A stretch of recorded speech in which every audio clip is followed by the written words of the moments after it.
अगले दिन जैसे ही राजा भोज राज सिंहासन पर बैठने के लिए आगे बढ़े तो 11वीं पुतली त्रिलोचनी सामने आई और उसने राजा विक्रमादित्य की एक कहानी राजा भोज को सुनाई।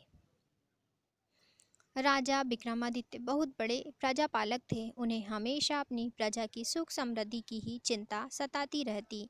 एक बार उन्होंने एक महायज्ञ करने की ठानी। असंख्य राजा महाराजाओं पंडितों और ऋषियों को आमंत्रित किया गया। यहाँ तक कि देवताओं को भी उन्होंने नहीं छोड़ा। पवन देवता को उन्होंने खुद निमंत्रण देने का मन बनाया और समुद्र देवता को आमंत्रित करने का काम एक योग्य ब्राह्मण को सौंपा। दोनों अपने काम से विदा हुए। जब राजा विक्रम वन में पहुंचे तो उन्होंने तय करना शुरू किया ताकि पवन देव का पता ठिकाना ज्ञात हो जाए। योग साधना से पता चला कि पवन देव आजकल सुमेरु पर्वत पर वास करते हैं। उन्होंने सोचा अगर सुमेरु पर्वत पर पवन देवता का आवाहन किया जाए तो उनके दर्शन हो सकते हैं। उन्होंने दोनों बेतालों का स्मरण किया तो वे वहां आ गए। उन्होंने उन्हें अपना उद्देश्य बताया। बेतालों ने जल्द ही उन्हें सुमेरु पर्वत की चोटी पर पहुंचा दिया। सुमेरु पर्वत की चोटी पर इतनी तेज हवा थी कि पांव जमाना मुश्किल था। बड़े बड़े वृक्ष और चट्टान अपनी जगह से उड़कर दूर चले जा रहे थे, मगर विक्रम तनिक भी विचलित नहीं हुए। वे योग साधना में सिद्धहस्त थे, इसलिए एक जगह अचल होकर बैठ गए। इस दुनिया को भूलकर पवन देव की साधना में लीन हो गए। ना कुछ खाना, ना पीना, ना सोना और ना ही आराम करना, ये सब भुलाकर साधना में लीन रहे। आखिरकार पवन देव ने सुधि ली। हवा का बहना बिल्कुल थम गया। मंद मंद बहती हुई वायु शरीर की सारी थकान मिटाने लगी। आकाशवाणी हुई, हे राजा विक्रमादित्य, तुम्हारी साधना से हम प्रसन्न हुए। अपनी इच्छा बताओ। राजा विक्रम अगले ही क्षण सामान्य अवस्था में आ गए और हाथ जोड़कर बोले कि वे अपने द्वारा किए जा रहे महायज्ञ में पवन देव की उपस्थिति चाहते हैं। पवन देव के पधारने से उनके यज्ञ की शोभा बढ़ेगी। यह बात विक्रम ने इतनी भावुक होकर कही कि पवन देव हंस पड़े। उन्होंने जवाब दिया कि सशरीर यज्ञ में उनकी उपस्थिति असंभव है। वे अगर सशरीर गए तो विक्रम के राज्य में भयंकर आंधी तूफान आ जाएगा। सारे लहराते खेत, पेड़ पौधे, महल और झोपड़ियां सब की सब उजड़ जाएंगी। रही उनकी उपस्थिति की बात तो संसार के हर कोने में उनका वास है। इसलिए वे अप्रत्यक्ष रूप से उस महायज्ञ में भी उपस्थित रहेंगे।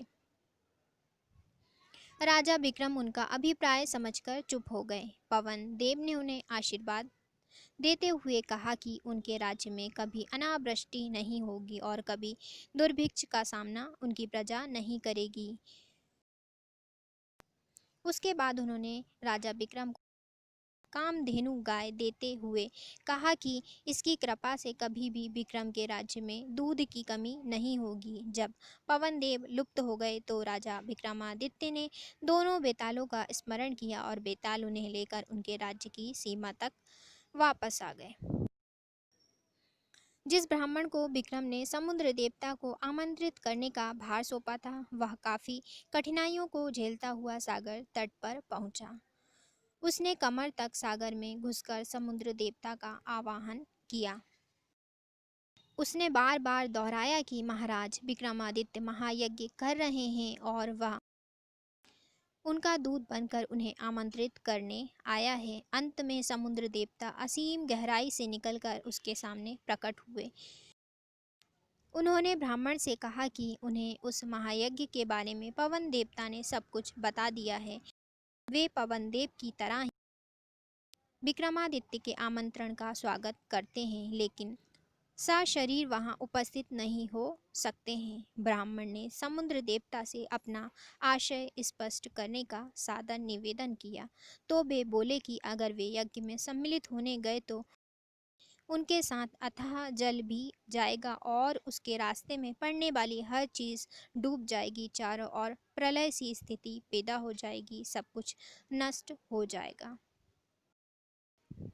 जब ब्राह्मण ने जानना चाहा कि उसके लिए उनका क्या आदेश है, तो समुद्र देवता बोले कि वे विक्रम को सकुशल महायज्ञ संपन्न कराने के लिए शुभकामनाएं देते हैं। अप्रत्यक्ष रूप से यज्ञ में अद्योपति विक्रम उन्हें महसूस करेंगे, क्योंकि जल की एक एक बूंद में उनका वास है।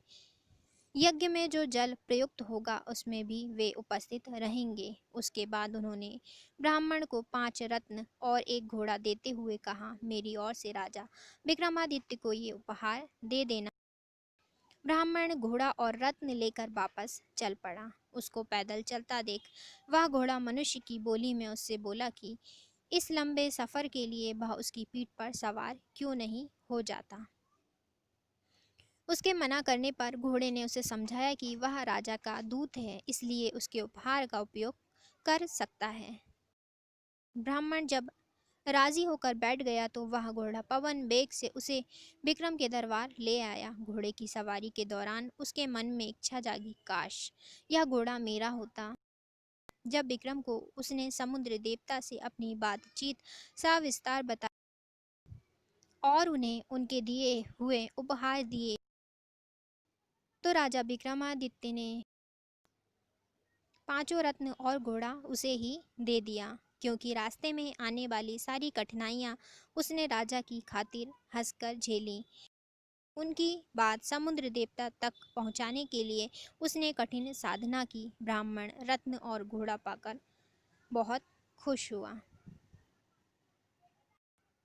इतनी कहानी सुनाकर 11वीं पुतली त्रिलोचनी ने राजा भोज से कहा, राजा भोज, यदि आप राजा विक्रमादित्य के समान वीर प्रतापी, साहसी और दानवीर राजा हैं, तो आप इस राज सिंहासन पर बैठने के अधिकारी हैं। राजा भोज फिर सोच में पड़ गए।